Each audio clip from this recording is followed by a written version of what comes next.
Hi, my name's Alyssa from Stories and Spoilers, the podcast. I am your host, and I am so excited to introduce an amazing author of Rhythms Blues and many other romantic and spicy books, Kimberly Brown. Kimberly, tell them more about Hi. yourself. Well, I am an author of over, at this point, about 50 books. I've been writing professionally since 2021. I dabble with contemporary romance, women's fiction, urban romance, and erotica. Yes, I just devoured one of your most recent books about a woman who is with a guy for a while and he is not treating her super well. And he's a musician, and long story short, she ends up taking a break and bumping into a music producer who may or may not know her ex-boyfriend. And one thing leads to another, and it's steamy and it's sexy and it's forbidden and it's really, really good. And Rhythms Blues is absolutely wonderful. I won't be spoiling it in this episode. I will be linking it in the show notes below, along with your website, of course. But it was wonderful. Definitely one of my top 10 books of the year. Like, woo, I should have read that sooner. So I can't wait to read more of your work. But I'll be just interviewing you this episode, asking you all the questions, and I'm just so excited for the listeners to learn more about your amazing work. So, I am ready. yes. Okay. What are your top five favorite romance books? Mm-hmm. We can start what I recently just read. And I'm so mad that it took me so long to read it because I've had it for a while. And Then Life Was Beautiful by Asia Monique. I Ooh. absolutely love that. Um, I love Plus One by Tanon. It's kind of it's romance, but it's also erotica, but it's Ooh. very good. I love it. Um, Conflicted Heart by Shanee. That is one of my all-time favorite books by her. The Love Spectrum from Mel Dow that has an autism rep in it. I And love then Autism Rep. yes, it was so good. That's my favorite book by her too. Um, Urban Romance, Demon's Dream. I'm What's mad that it took me so about? long to it. First of all, it's like 700 and something pages, but it is Ooh. so good. Like every single word on the page was necessary. I think I read that book in like a day. That's how good it was. Oh, It wow. brings you in from page one. I think you believe. Okay. So Demon's Dream, what is the, if you could give me like a quick blurb. It's like an arranged relationship. I think her daddy was in debt with somebody, and he ended up giving her to his his whoever he owed money. So he ended up giving her to his Hmm. nephew, I think, for Oh, like wow. 30 days or something. But it was great. It was a Not wild the ride. 30 days, not the Great. trial. Okay. Yeah. Did he Hulu her? He was like, "You got 30 days to try this out, and if you don't like Um, it, cancel this membership." she was definitely against it. Okay. Um, he was he was against it, but I think he fell for her a little bit quicker than she fell for him. He Ooh. was very unhinged, but it was I a love an great. unhinged romantic lead. I just adore it. Like, there's something about a romantic lead who like they don't fall for anyone and they're super guarded and they meet the love interest and they're like, "Oh, oh wait, I I can kind do of it in the like book. you." I can't do it in real life though. Mm-mm. No, there are a lot of tropes in real, okay, so there are a lot of things in real life that I think a lot of us have like boundaries with, of course, or should. But I mean, but fictionally, I'm Anything just goes. honestly, Anything fictionally, goes in the anything book. goes. Like stalker romances, forbidden romance, age gaps, like secret identities. Like there's so many things that go in like the book world. There's no room for judgment. I'm not gonna yuck your yum. This is a free space. Okay, I'm not the Right. police.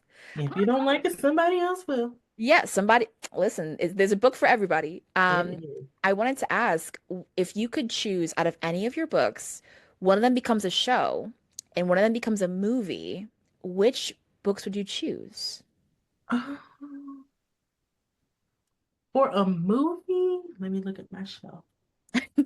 You're like, I gotta I'm go through gonna say the for a catalog. movie, Hold Me While You Wait. I really love that one. And then for a show, it would actually be a series. My Jarreau series. Ooh, tell me So more it's about your five. books. Tell me why you So chose for them. that one, Home Be While You Wait is a single daddy, single mom. Mm. Um, she lost her, she grew up in foster care, and she had an older sister, and they lost their mom, and they ended up in the system as well. Her sister basically, once she aged out, she finished raising her, and they were kind of all they had. Um, but then she lost her sister and her sister's husband in a car accident, and she is left with her niece. And her husband basically gives her this ultimatum, like, "Hey, it's going to be her or it's going to be our family." And of course, she chose her niece because that's the only family she has. But yeah, it's one of my favorite books. One of the favorite things that I've written. Um, and then the Giroux, we have it's 10 books in total. We have five siblings. So we each of the siblings has a book, and then it's an accompanying wedding book that goes along with it. So you kind of get the Ooh, rest of their happily ever after. that's actually really creative. I love that. And Thank you. the wedding book, is it like like a no novella to like kind of wrap it all up? Yes. I don't Ooh, think they're any more than like 30K. It's that's really very short. But cute. you gotta have to read the wedding books Mm. in if you go to the last wedding book, it has the full order. Well, if you go to my website, it also has the order in there. But you kind of have to read the wedding books in between because you might miss something. So it would I be love first that. first and second book, then the first wedding book, then the third novel, second wedding book, fourth novel, third wedding book, fifth novel, fourth and fifth wedding book. That's very sweet. I also like when like you see characters between books. Like if there's a series, one character Mhm. pops up at the end, you're like, damn, I really hope they find love. And it's like book two, they Well, find you'll see all the love. siblings. You'll see all the siblings throughout everybody's book. They're a very Oh, close-knit family. that is so sweet. So are you a fan of found family? I am. I love that. Ayo, that actually leads to my next question. What are three of your favorite book tropes and why? Three of my favorite favorites. I'm gonna say friends to lovers. I know a lot of people don't like that because it's kind of like it's obvious to everybody else but them. Hmm. But I love watching them, realize that my best friend is really, my soulmate. Um, enemies to lovers. I think that might be my top one. Enemies to lovers. People say that a I lot. love I love watching people just like they really hate each other. They go from hating each other one minute to, loving each other. Like you just threatened to kill me a Mm? couple chapters back, and now here we are. We're going on dates and we're falling in love and all this. Ooh, like you would kill for me now. Hey, Right. oh, I love that. Oh, there's a vibe where it's like no one gets to kill you but me. Like no Right. one gets to like insult you. Like who Exactly. did this to you? In the fictional world, I support this. In Yes. real life, Mm. no. But like Real in the life, please fictional stay away world, from me if I hate you. Please stay 100%. away. If you raise your voice at me the wrong way, I'ma cry. I'm gonna tap out. We're done. I can't do this with you right now. Like Right. I love also like female main characters who are incredibly strong with everyone else, but then with their love interests, they get the Completely opportunity to be vulnerable. soft and be vulnerable and get support. Or like when the love interest like sees her family really like kind of like being hard on her, and the Mhm. love interest is like, hey, that's enough. I'm Right. like, hey, oh, it's an energy. It It's is. it's a mindset. Is a mindset, okay? It's not just a word. It's a mindset. It You is. wouldn't get that. I'm like, yes, Mhm. yes, okay, yeah. Um, It's a vibe. it is. And the final one, I'm gonna say damsel in distress. Ooh, I love tell me that. more. Tell me Um, more. What do you mean by that? I like when he's kind of like the book that I wrote recently that'll be coming out this month. It is kind of like a damsel in distress type of Ooh, situation. The MMC, he's kind of a jerk to everybody else, but then he finds this woman that kind of needs his help, and he's very vulnerable with her. She can be very vulnerable with him. He's not gonna let anything happen to her. I just love that. ooh, I love that vibe. I feel like you only really see like damsel in distress in like either fantasy or like in like a high stakes romance or like it's very rare to find that, but when you do, I can't even lie. That's like one of my guilty pleasure tropes Mhm. where I'm like, I'm an independent woman, don't get me wrong. But do I like to be saved? Yeah, a little bit of Yes. entertainment here and there. It's a vibe. Or like, there's something about like, have you ever seen in books where they're in a committed relationship and then one of the girls from his past comes up and they're like, I miss you. And he's like, I'm sorry, but I'm no longer available. Like your competition's on the phone. Like I got to go. Or the my wife trope where like they end up getting married because they have to, but they end up actually loving each other through their marriage. Hmm. I love that. I love a good arranged marriage. Well, a marriage of convenience. I love that. Yes. And I guess my last icebreaker question for you is what made you fall for writing? Um, I actually started with poetry.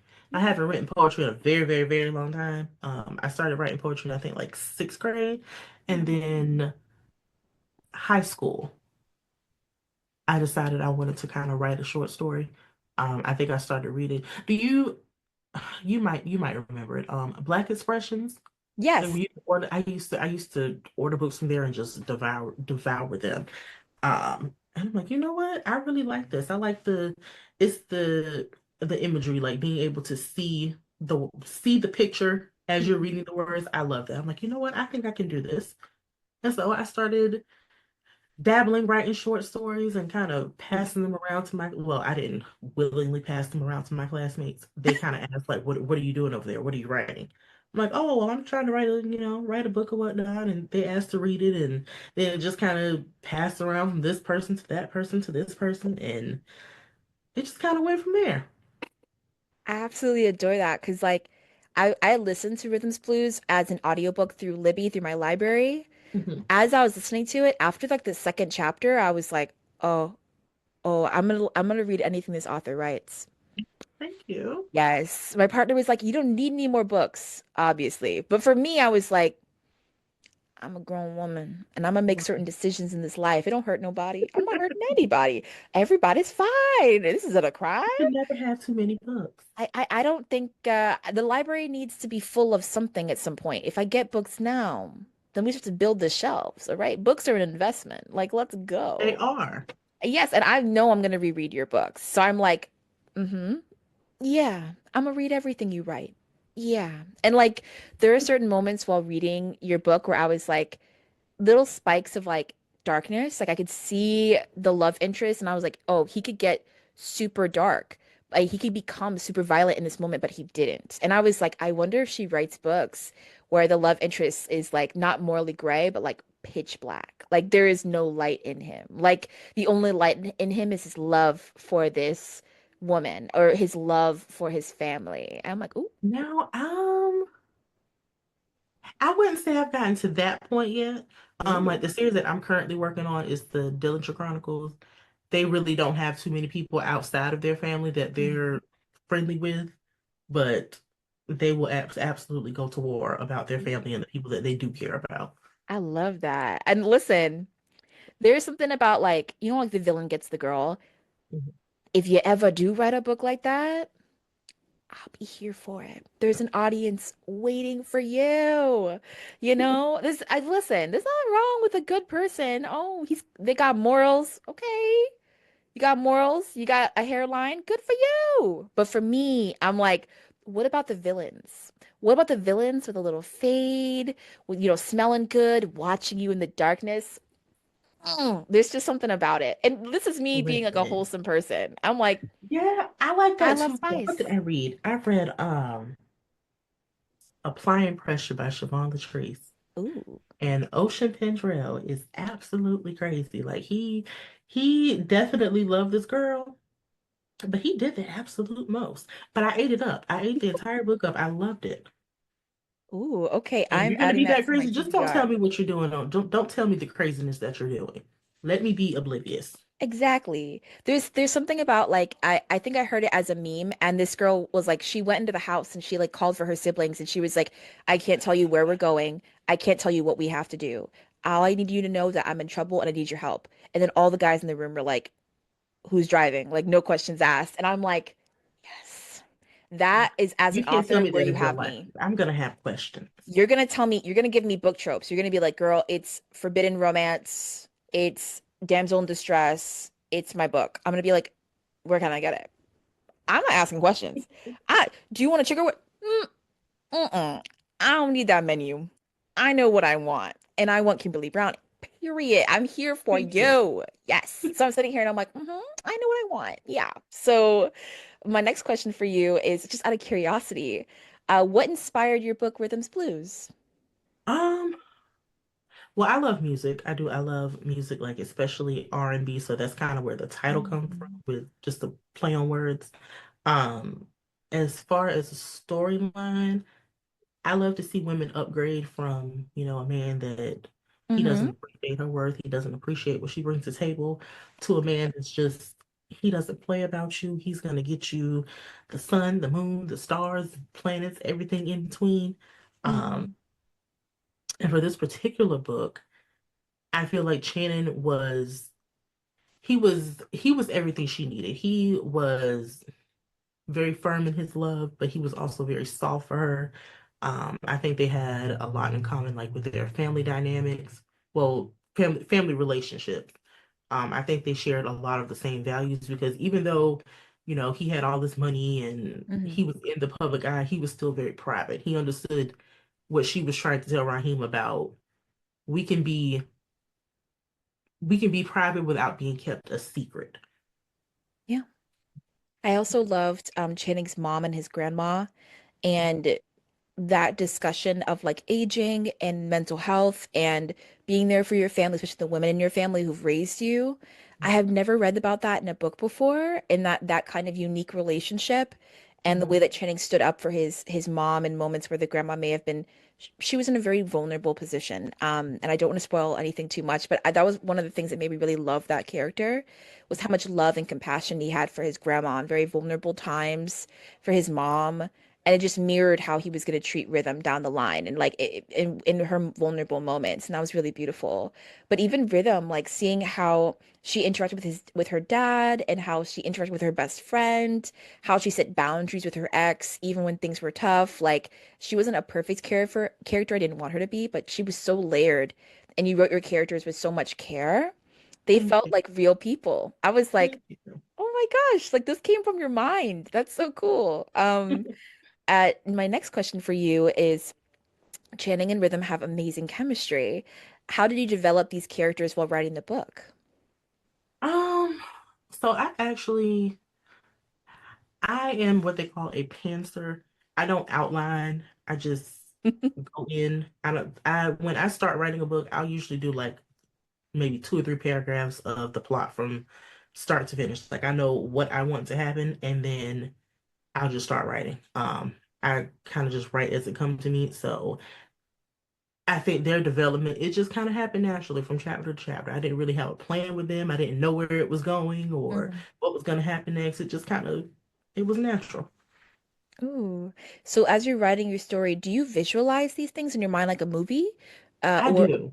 okay. I have a habit of, it's a little embarrassing. I have a habit of like if I'm writing a certain scene, like if it's like a very emotional scene, I'll act it out in my room, like in my office, just to kind of make sure that Yes. it is giving what I want it to give. So yeah. Ooh, okay, cute. I love this vibe. Do you have like Pinterest boards and do you have like playlists and stuff in your mind? Like, do you have visuals? I have to write in silence because I get distracted very easily. So Okay. I'll try to write with music, but it never really works out. Typically, if I remember to make a playlist for, I do have a playlist for that one. If I remember to make a playlist, I'll go back and like look through like certain moments in the book and try to figure out what song would work best for this. Or if I happen to drop a song that's in the book, I'll make sure that I put that on the playlist. Oh, okay. I love this because I there were so many moments while reading your book where I was like, okay, they're in a club setting or, they're having lunch together. I wonder, what she would wear, like what music would be playing at the club, what kind of music would her ex have made? You know what I mean? I'm trying to think of an artist who I would associate with him.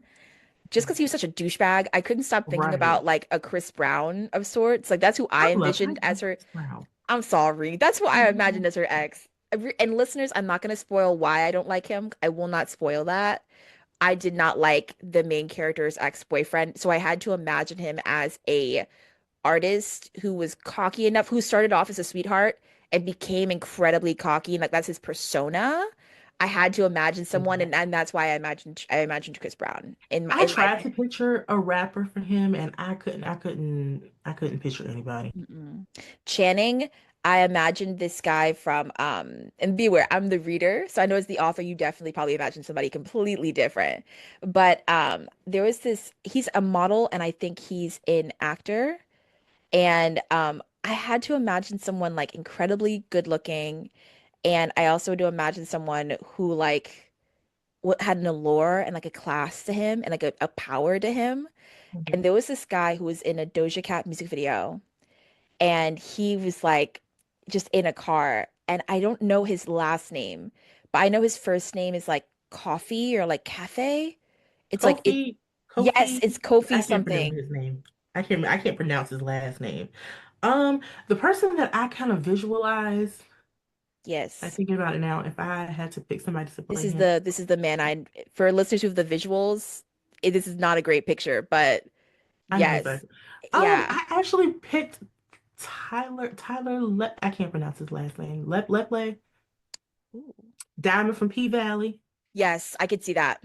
I could see I that. do I have a love that vision. show. I Yes, have I a know who you vision speak for of. Shanee. And I think like his name is Tyler Lepley. Yes, him. Yeah, I can see this. I can yes. Yes, I listen. could see This could just based be on the visual that I made for him, the character visual that I made for him, he's the closest thing to that. ooh, okay. Um, for this Listen, one, for listeners out there who need the visual, this is the quick photo that I'm going to show, so there's no copyright. But yes, he's got like a 5 o'clock shadow, like beautiful dark brown eyes. Like he's a good looking man. He's got tattoos, he's got tattoos. sleeve. Yes. Yes. Okay. You know what? Kimberly, why am I questioning you? I'm sorry. I'm sitting here. I'm like, why am I questioning the other? No, that's an amazing visual. Who would you cast as Rhythm? What's the girl's name? She was in that Mary J. Blige movie with Da Vinci. I think her name is Asiana Alexis. Ajana Alexis. Okay. All She was right. in that. She played a young Taraji in Acrimony. Oh, okay. Yes. She's got like hazel eyes, dark Yes. brown hair. Yeah, she's absolutely beautiful. Okay. Yes, I could see her for yes. You know what's funny? You brought up P Valley, and the person who I imagined as Rhythm was she was in P Valley. She was the one who she was like she had the horrible Keyshawn. abusive husband. Keyshawn. Yeah, that's who I I can see her imagined. too. Yeah, She's that's who I absolutely imagined. beautiful. She's like my go-to though. What she's like the person I cast in most of the movies in my mind. I'm like, I read this book and they're like brown eyes, curvy. I'm like, boop, I already know who I'm going to shoot. Boop, already done. But you know who another person is who, if she was older, if Rhythm was older, I could have imagined like a Jill Scott if she was older. I was like, yeah, because I body could see that. serving, intelligent, a baddie, sensual, quirky, funny. I'm like, I can see see, that. Jill Scott, She definitely has the qualities. yeah, yes, giving body, serving body, serving style. I was like, I see you, Jill Scott. I didn't forgot about you, girl. So yes. Another question I have for you is, ooh, what does diversity look like for you in the book world? Um, I would say reading different genres. You know, sometimes we get stuck in, oh, I only read romance or I only read urban fiction or urban Mhm. romance.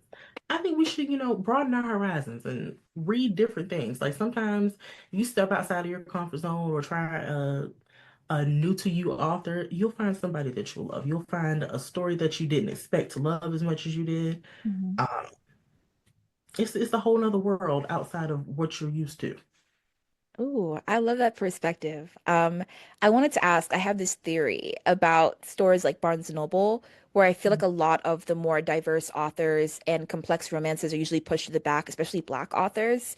Do you have any thoughts on that, or is it just me? When I go into Barnes and Noble, it definitely is hard to find, authors that look like me that I know look like me. Um, we definitely don't get the shelf space that we deserve. We definitely don't. Do you think that's intentional? I don't know if I would say it's intentional. I feel like sometimes it's a popularity contest. Mm, I could see that. It's I've had on multiple occasions going to Barnes& and Noble asking for a book by a Black author, pretty well-known books as well, even independent books I know should be at Barnes& and Noble that were listed online that they should be there. And I've had multiple times them look at the camera, like they look into the computer, they go boop boop boop, and they can't find the author. Or the person up front is like, I never heard of that author before. And I'm like, what do you mean? It's one of those things where it's like I remember there was one I tried to buy your book at a Barnes Noble and they didn't have any more. And it was like 8 a.m. on a Saturday. I'm like, how did you like what do you mean? So it was one of those things where like, okay, like I guess I'll get it on Amazon, which is fine. But I was like, I wanted to go in stores and I wanted to buy it and even like books by Tia Williams, there are so many other authors where I'm like, you don't have anything? They're like, no, we don't carry that here. And I'm like, because I see major stacks of books from like 1,000 other authors, and I'm like, you don't carry a single copy? And I Like it'll just, be available online, but most of the yeah, time you're probably not going to find it in store.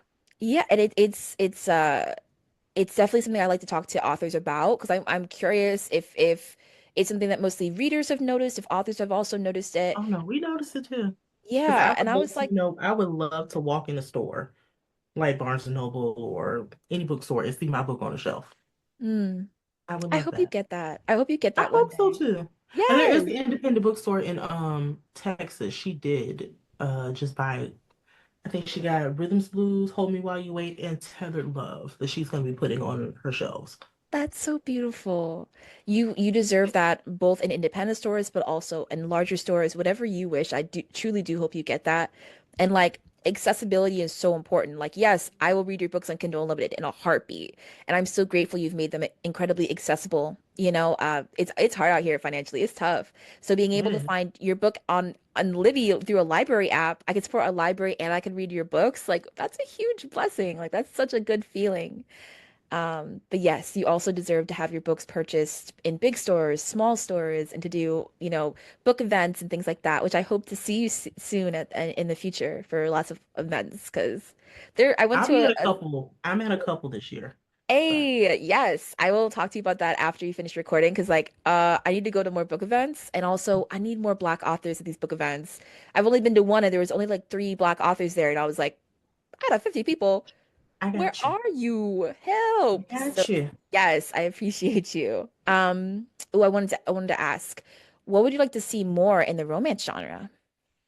Um, Honestly, I feel like we cover so like a plethora of different topics. Hmm. So I'm going to answer this question as a reader. As a reader, I think I would like to read like more suspense. Oh. Like right now, I'm listening to what am I listening to?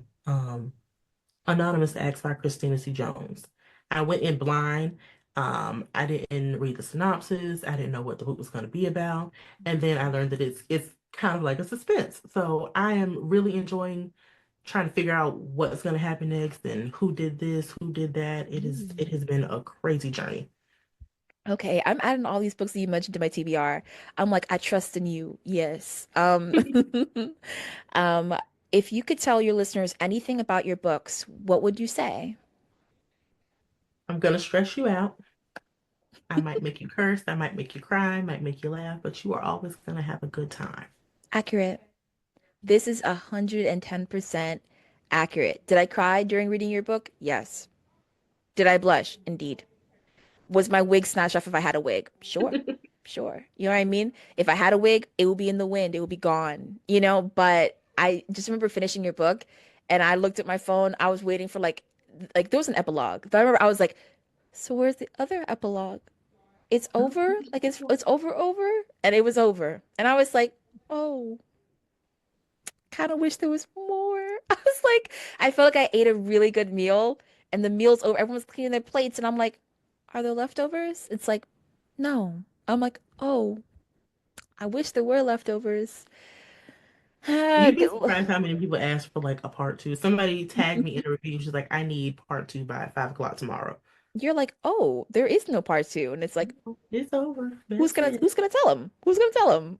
So yes, but I just I cannot express enough how much I adore your books. And I guess my curiosity is that like when you're releasing your books and you're sharing them with the world, like what's your favorite part of like writing and like sharing your books? Um, I think my favorite part of sharing it is like doing like little sneak peeks to kind of like before the book comes out, doing sneak peeks so people can kind of, get ready for it. Like, oh, I really need to read this. Or I try to pick like very interesting parts of it that they'll pull you in, but they don't give away too much of the story. Mm, I love okay. shares. I love And the that. character visuals. Oh, okay. Do you You get can to see choose what the I see in my covers? head for these people. Okay. Do you get to choose the covers or do you get to choose like the voices of the people who do your audiobooks?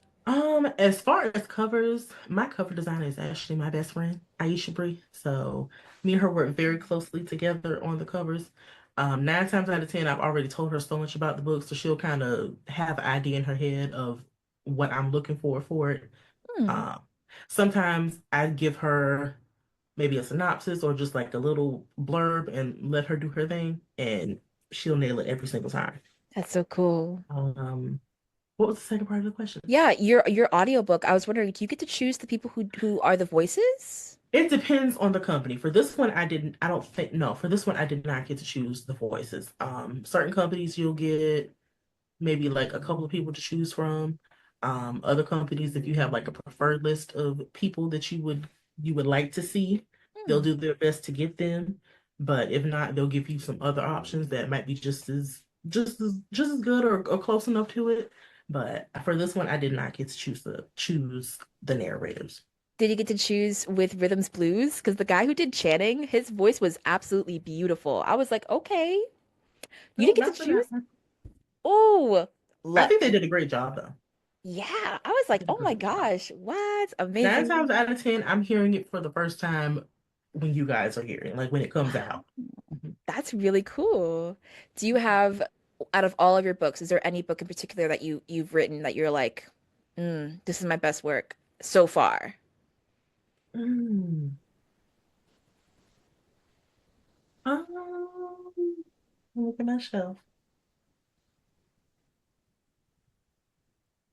I don't know. Like I feel like when I get done with one, I feel like okay, I did my big one on this one, but then I get done with the next one. It's like, okay, yeah, I did my big one on this one too. Um, I have favorites. I do have favorites that I've written. Rhythms Blues is one of those. Hold Me While You Wait, Tethered Love, The Last Sad Love Song, Pick Up Your Feeling. Yeah, those are my favorite ones. Absolutely adore that. And do you have a book that you would ask listeners to read first, like as like an intro to your writing?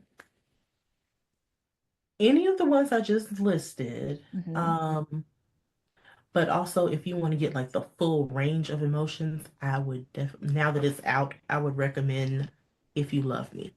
That's kind of like a romantic suspense, so you're gonna get a little bit of everything in that.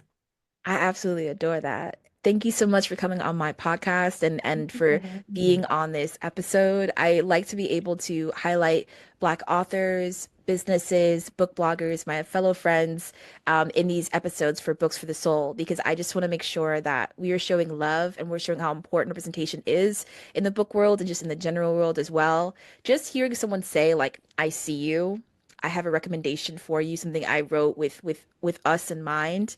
Mhm. It can be enjoyed by everyone, but there's something to be Yeah. said for seeing Black women just being loved on and being cared for and being the main character. Especially as a curvy woman, I really appreciated how in Rhythms Blues you had this appreciation for her body and for who she was, and there was no sense of wanting to change her in any way. And I really, really felt seen and I felt so appreciated and just loved on. Thank So you. yes, I do have to shout out my friend Lauren from Lauren, I think it's Lauren Loves Books or Lauren Loves to Read a Lot because she recommended Rhythms Blues. And Oh, thank you, Lauren. yes, Lauren, you are amazing, girl. Also, congratulations to your baby. But she recommended your book to me, and the book is so, so good. And I just want to read all your books now. And I just feel so grateful to have met you and to have you on this podcast. So thank you. Thank you for having me. Absolutely. And please tell the listeners where they can find you on social media and everything. You can find me on Facebook at author Kimberly Brown, TikTok, author Kimberly Brown, uh, Threads and Instagram at author underscore Kimberly underscore Brown. I had to get a new profile because my profile got hacked back in Oh, December. So your yeah, I had Instagram? to start. Yes, Oh, wow. I had to start all the way over with that. Um, Twitter is author K Brown. And then if you are looking for paperbacks, I have my website, authorkimberlybrown.com. So you can buy them directly from me or you can buy them from Amazon. Amazing. You know what? That's where I'll be going for your website to get your books. Because if I know it's going directly to you, that is how I will be doing it. I think I have everything available on there at the moment. Awesome. And I also know that you have a lot of your books available on Kindle Unlimited, and I read Rhythms Blues on Libby. So depending on what library you use as well, the audiobook was incredibly immersive, and your writing is so beautiful that I Thank was you. like, this is one of those audiobooks that you listen to and you like lose track of time. You're like, where am I? But thank you so much for being on my podcast. Thank you, listeners, for listening. Please like this on YouTube. Please give a 5-star rating on Spotify if you really loved it. And please show Kimberly Brown all the support. Check out her books. I'll list all the books that were referenced in this episode in the show notes below, along with your social medias and her website. So, yes, have a great day, y'all.